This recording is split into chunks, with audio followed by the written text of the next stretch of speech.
What happens is when we nationalize this, we contribute to the terrible polarization in our politics in this country. So going back to the business about the medical marijuana memo that came out from Holder just a few weeks ago, in terms of resources, that memo was completely unnecessary.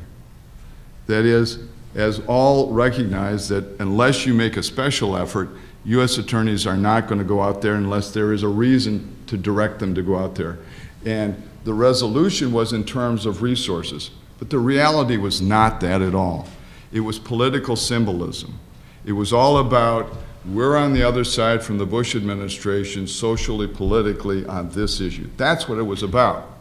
Now, I'm not saying that was wrong. I'm just saying that neither the Bush administration nor the Obama administration should be morally teaching us at the police level. Why?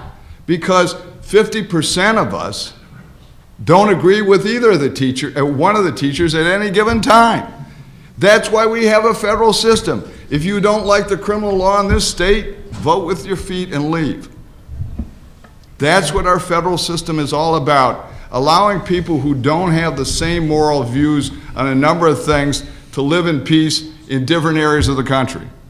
Mr. Neher? Mr. Walters suggested that the drug policies of various European countries had been great failures, and he anticipates, I suppose, such a failure in Portugal. But the 15 countries of the European Union, before it was enlarged, have a smaller number of prisoners for all crimes put together than the United States has for drug crimes. Now, that's amazing. They have more permissive policies, less punitive policies than the United States. They have roughly the same amount of drug use as we have in the United States, maybe slightly less, I don't know. But all categories of crime together result in a smaller number of prisoners than we have in American prisons for drugs. We pay an enormous amount of money, among other things, to keep all those people in prison.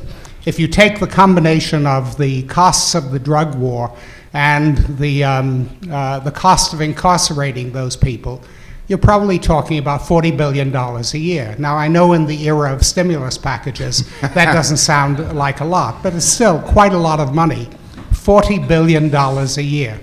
We could do an awful lot by way of treatment offered on a voluntary basis. Most people who are drug addicts in the United States today, the large majority of those who are drug addicts, cannot get treatment if they want it.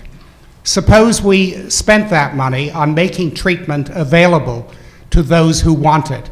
Wouldn't that be a better expenditure of the money than locking all those people up?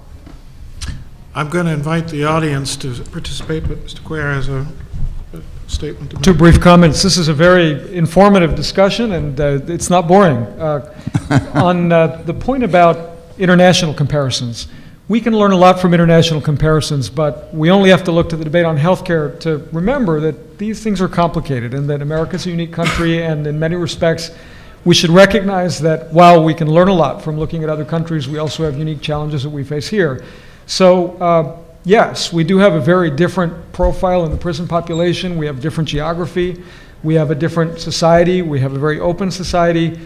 I do think that in looking at incarceration rates in other countries, it's particularly incumbent upon us to think hard about what we can do with respect to people who are already in prison, particularly when we know from a lot of good data on this, and this has been something that's been studied to death for 20 years, that if people get treatment in prison, it really makes a difference with respect to their capacity to reintegrate into society after they've paid their debt. I also want to make a small comment on Professor Baker's point with respect to morality and the federal role, particularly with respect to situations where federal law has criminalized an activity. I think this is an area where there's legitimate room for disagreement. As far as I'm concerned, I think I look around and I think about the role of the federal government and recognize there are limits to that role, but by the same token, just to pick one example, federal law exists that strictly criminalizes human trafficking, the bringing of people to engage in activities that exploit folks, that do not honor our law and our values.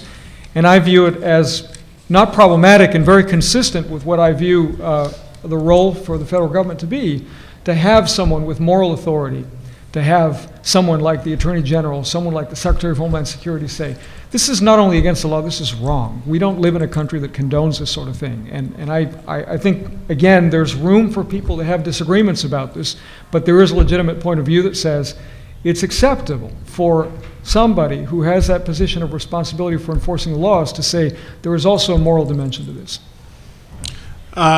We have 2 microphones. You can begin queuing up for it. While you are doing so, I have one sort of prerogative of moderation. Several of you mentioned drug courts, which I assume is part of the paradigm shift from criminalization to more therapeutic approaches. From my perspective as a judge, there's not much that I see in our legal training that well suits us to be therapists. My wife happens to be a psychiatrist, so I'm well aware that how unsuited I am to be a therapist. But more than that, it strikes me in the literature review that I did, there isn't much that validates the efficacy of these drug courts, other than the broad claims of reduced recidivism that is based on really not very well-formed empirical research. Why the heck are we spending so much money on these things? Yes? Well, I don't know why we're spending so much money on them, but I think in theory, the drug courts are not a bad idea. I think the difficulty is with the practice. Most drug courts, not all, but most drug courts take the position that the only persons who they will deal with are those who plead guilty. Now, if you come before a drug court, you can get treatment, but you shouldn't have to plead guilty in order to get treatment. The other problem with drug courts is that, for the most part, prosecutors are the gatekeepers for drug courts. They determine who to refer to the drug courts. And if you go to the ordinary criminal courts and you see who the drug offenders are, you will see that a very large number of them are black. And if you go to the drug courts and you see who is referred to them, the great majority are whites. One of the reasons that we have such a disproportion of blacks in prisons for drug offenses is whites get referred to the drug courts and then get sent to programs of treatment while the blacks go to prison.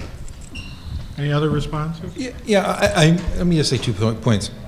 One, I think my experience with the data about the outcomes of drug courts is different from yours, Your Honor. I just went to DOJ. The data is pretty, in 2 forms. One is, I admit, there's a limit to longitudinal data that's expensive to collect, and there are some problems, even though criminal justice system has more data. But that the recidivism rate is significantly lower. It depends on the kind of offender you put into the program to some degree. It also depends on who you're measuring them against. Yeah, I agree, and there has to be some care in that. But secondly, I think the experience of jurisdictions has been an important part of it, of seeing that they can stop a cycle and at a much reduced cost from incarcerating people for a longer term. I think drug courts have evolved from you get one chance and you stay clean, to many of them hold an offender expecting them to reuse and demonstrate reuse and to give them proportional sanctions and to allow them to continue. Again, use your experience with people you know who have had problems with substance abuse. The fact is, most of them will deny they have a problem. 90% of the survey data we show, so people who demonstrate symptoms of addiction or alcoholism will deny they have a problem. So it's not a matter of they're going to come in naturally. And 2, they will sometimes, of course, relapse in the course of getting finally clean and sober. So the court does proportional sanctions, keeps them in the system, uses the authority of the court to maintain that carrot and stick process.